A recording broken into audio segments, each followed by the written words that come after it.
Hey everyone, it's Mary from Mobility Plus Alpharetta in Alpharetta, GA, and I'm going to talk to you about hospital beds. So we get so many calls each day from you fabulous customers needing to rent or purchase a hospital bed. But there's a lot of misinformation about hospital beds, and often people don't know what their insurance covers or doesn't cover until they need it.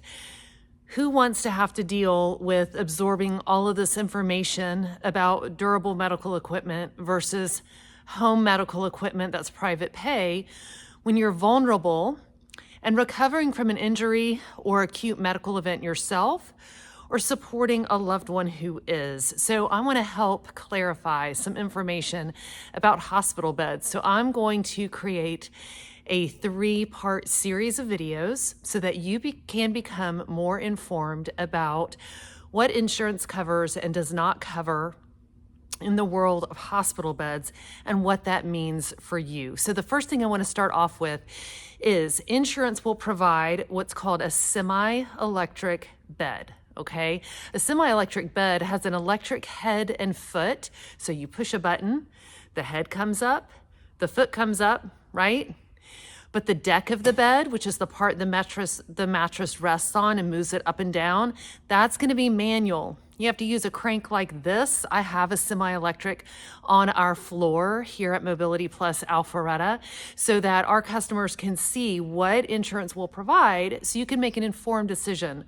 Listen, if you want to control financial output and leverage those benefits, absolutely, go for it. If you can manage the insurance timeline, which is going to be longer than private pay and working with the local dealer, then absolutely do it. But the first thing you need to think about is, number one, this is the crank that's going to crank the bed up and down, okay? I'm going to show you in a second. I'll walk behind me.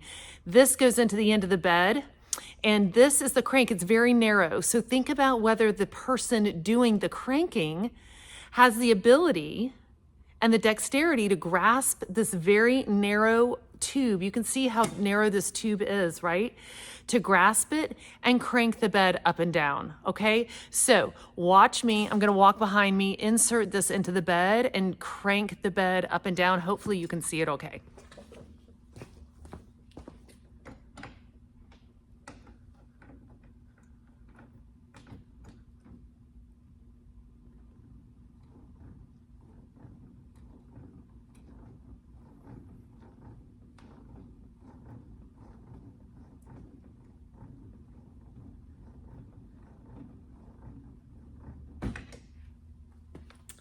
I don't know how well you were able to see that. Hopefully you could see how far I had to lean over.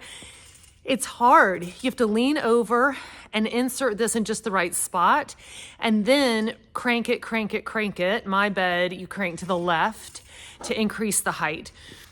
Another thing to think about is those semi-electric beds go up to about 23 inches high and down to 10 or 15 inches off the ground. If the user is petite, say 5'4" and below, that's an important factor to consider because you want the user's feet to touch the ground when they are sitting on the bed to mitigate fall risk. If the bed goes up and the user's feet are not firmly planted on the ground, that could present a fall risk. Nobody needs that. That's what we want to avoid. Additionally, semi-electric beds and basic fully electric home care beds only go up to about 23 inches high. That is rough on your back. So you want to think about who's caregiving, how tall they are. So I'm above average height, and if you saw me over there, how far I had to lean over to crank that bed, it does a number on your back. So those are things you want to consider. We have a semi-electric bed on our floor, as I mentioned.